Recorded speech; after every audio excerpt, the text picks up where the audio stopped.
We're doing a bow-only playthrough on Revengeance Mode. Right now we are post-Moonlord, and we're going to start things off heading to the dungeon to prepare an arena for the next Sentinel, as well as the Poltergeist later. And I'll put a spawn right here, and use a Zen potion. Between episodes, I have done a ton of demolition throughout this dungeon, although there are still some issues I'm having. You can hear the music change, like right now. It doesn't have normal music. So I need to make sure I'm actually getting this dungeon done right. I need to put down some dungeon bricks and get this to be all dungeon biome. Unfortunately, I removed too much.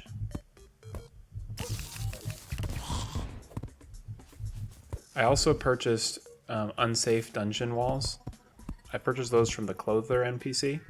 So now I'm just going through and actuating a bunch of these blocks so that we can fly through the arena. Well, I've actuated this whole chunk right there.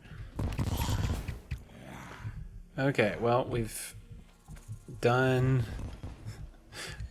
something to this. I don't know if it's really gonna work. I'm a bit disappointed with my arena.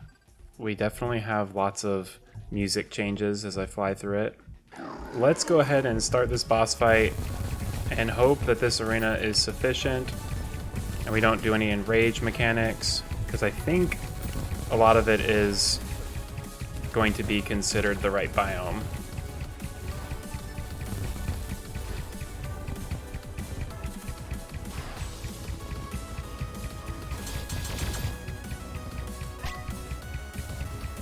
Well, we have rage and adrenaline.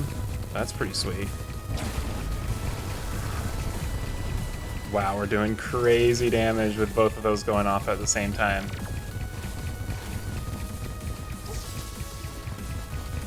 And here we go. I like this song.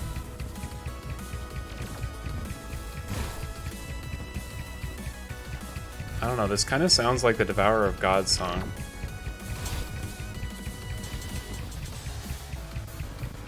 Okay, let's do this.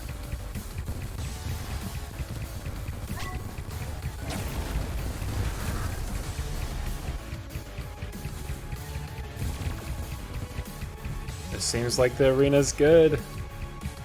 My work is worth it. This is such a cool boss fight. So many things start happening.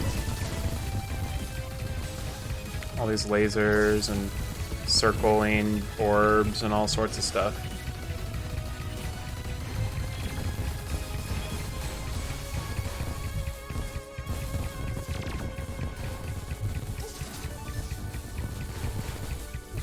Gotta kill these last orbs, and then the boss will be able to take damage.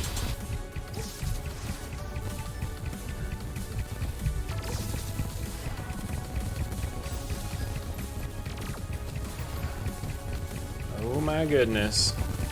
Things are getting crazy. I don't know where all these hearts are coming from on the ground. Maybe these little orbs that I'm killing drop hearts.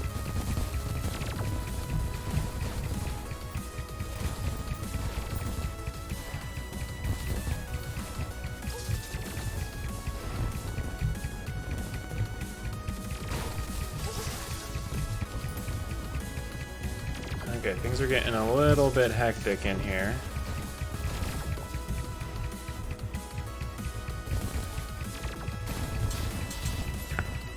There we go. I think we got him. And a Paladin's Fund. Sweet.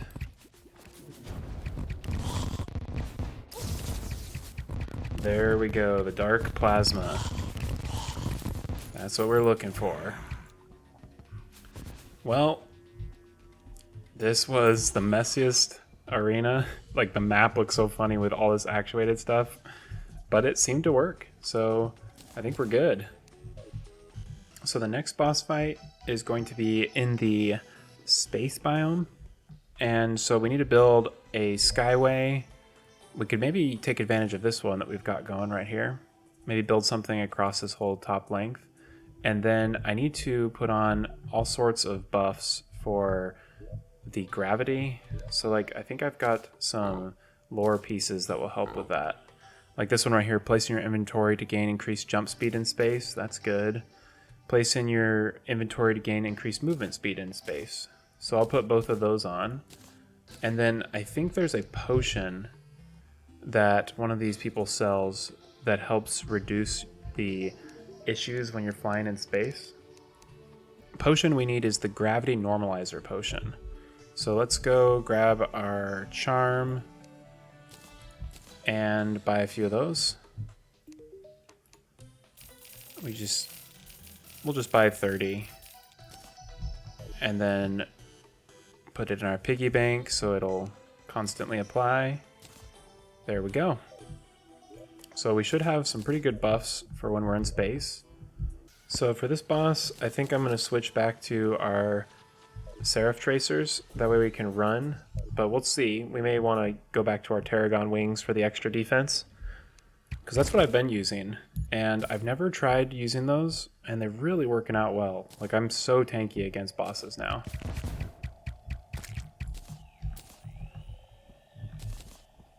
Alright, well, let's go ahead and start this up, see how it goes.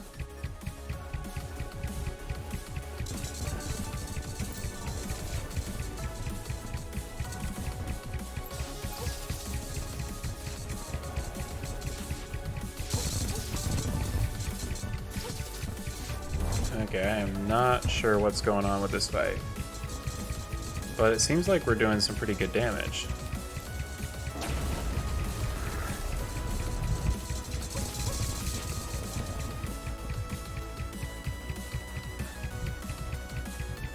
Although I don't see the boss's health on the bottom, so I don't know what the deal is there.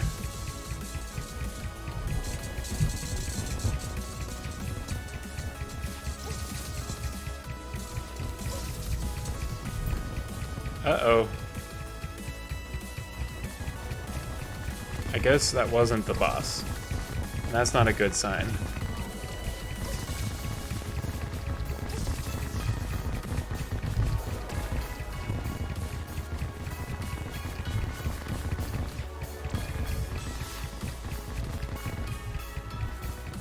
This boss is insanely fast.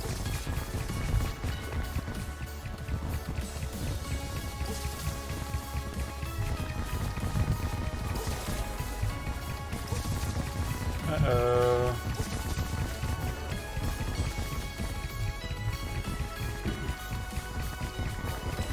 I need a bigger arena.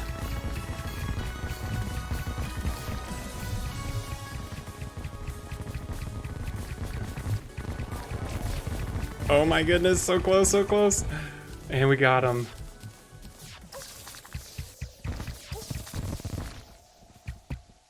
Wow. We just need to make sure we grab the lore piece, and we have the armored shell. And that's what we need. Oh, we have a little bee right here too. Let's say hi to the bee. Bye-bye, bee. Well, that was a pretty intense boss fight, I'm not gonna lie. That was so close at the end. So now that we have the armored shell, we can craft the cosmic worm. Pretty crazy. So that will summon the Devourer of Gods, which is very scary to think about because I don't think we're ready just yet. We definitely need to upgrade our armor and get a few things in order before we try to take on that crazy boss. So let's see, what else do we need to do? We need to figure out how to summon the Poltergeist. It looks like there's two ways to summon him. One is to kill a certain amount of enemies in the dungeon, but there's also a summon that's the Necroplasmic Beacon. So all you need is just 100 of the Phantoplasms, which we have tons of after building our arena and farming all of that stuff in the dungeon. So now we can just head on over there. The Poltergeist also has a really cool bow, I think, that he drops. So hopefully we'll be lucky and get that bow. But let's just start it up.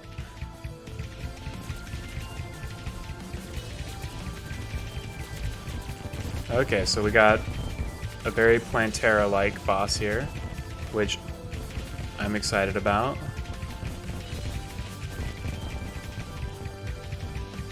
Seems like we're doing enough damage.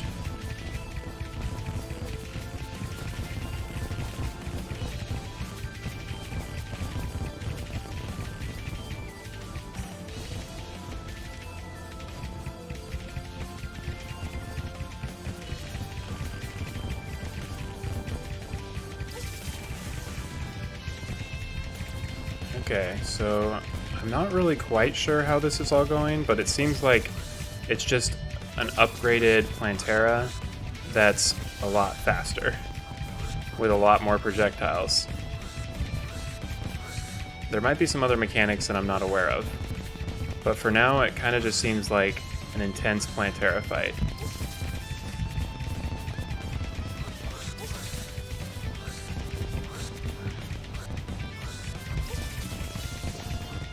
So I'm going to drop a heal. And I may go ahead and switch over to our clockwork bow and see how that does. I don't think that's doing much damage.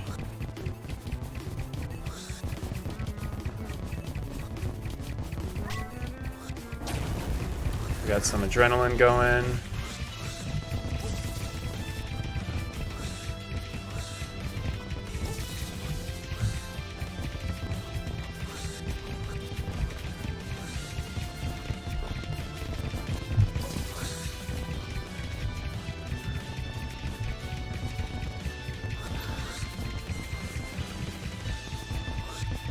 Getting pretty low, 30%. I think we've got him. We've got a heal ready if we need it. And unless he summons another thing, it's just him now. He's going pretty crazy on us. Oh, and he summoned another head, unfortunately. So we gotta kill this other head.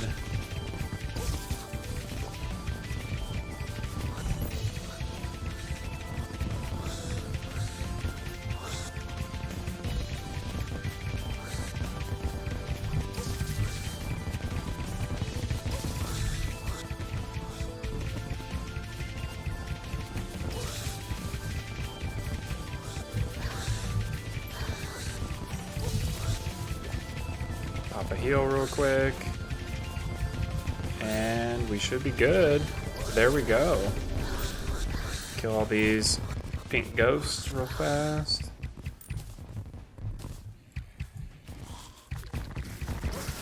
Well, that feels great. We got a treasure bag. Sweet. We got the ruinous soul. And this is what we use to craft our next armor sets. Really awesome. Oh, we have a permanent adrenaline mode taking less seconds.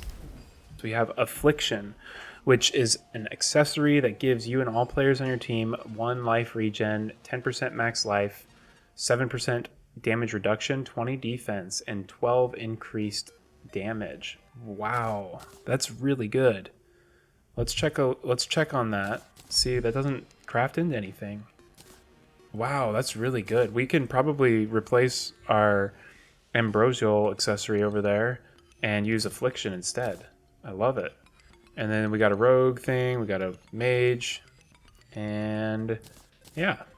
We have the Poltergeist lore, which is placing your inventory to increase item grab range. Doesn't look like there's any drawback to it, so that's kind of nice. Another thing I want to do is re-roll this Affliction and try to get a good roll on it, like warding. That is super cool. So let's put it on right here instead of this ambrosial accessory right there, and we have 216 defense. That is crazy. And we've got a high amount of damage reduction. we are going to be so tanky for the Devourer of Gods. So it looks like we're going to need quite a bit of it. So let's buy another boss bag. So we'll go with just one for now because it's pretty expensive. And whoa, we got a lot of cool stuff. Actually, if we have the money, we may want to buy a second one because we still haven't gotten... Yeah, we've got the money. We can only buy one more, but yes, we got the bow. That's what we were looking for. Okay, so we just need to craft a bunch more of our bloodstone cores, which right here. So we need to be at the forge for it. Here we go. Just craft as many of these as we can. So now that we have our bloodstone cores and our ruinous souls, we're able to craft bloodstone armor. So let's craft the chest piece, the legs, and thank goodness we've got enough to craft the helmet. So it looks like we're going to get this one, which is the ranged version, the horned helmet. Sweet. And let's just check. Our defense is 1216 and our damage is 334. Let's put that on. And our damage is 344 now, and our defense is 209. Part of that is that we lost the effect of our Tarragon wings, which added a bunch of defense. So it says it greatly increases life regen. Enemies below 50% life have a chance to drop hearts when struck. Enemies above 50% life have a chance to drop mana stars when struck. And enemies killed during Blood Moon have a much higher chance to drop blood orbs. And press Y to unleash the souls of the Poltergeist to destroy your enemies. This effect has a 30-second cooldown. Ranged weapons have a chance to fire blood explosion orbs. Let's take a look at this bow right here. This bow looks super awesome. I'm going to reforge it really quick and then we'll test it out. It shoots demon flame fireballs as well as regular arrows. This is very cool. So let's check the DPS on it. So the DPS is 28,000, 29,000. Wow. And just for comparison, we're getting about 21, 22, maybe even 23 with our Nettlevine compared to the Demon's Flame bow. So I think this one's actually going to be a decent amount better. I think this is a good stopping point for today. We've defeated the Poltergeist and 2 Sentinels. We've got this awesome new bow. It's huge, by the way. It's like 3 times the height of my character. It's kind of funny looking. If you're enjoying these episodes, be sure to drop a like and subscribe so you won't miss the next ones, and I will see you next time.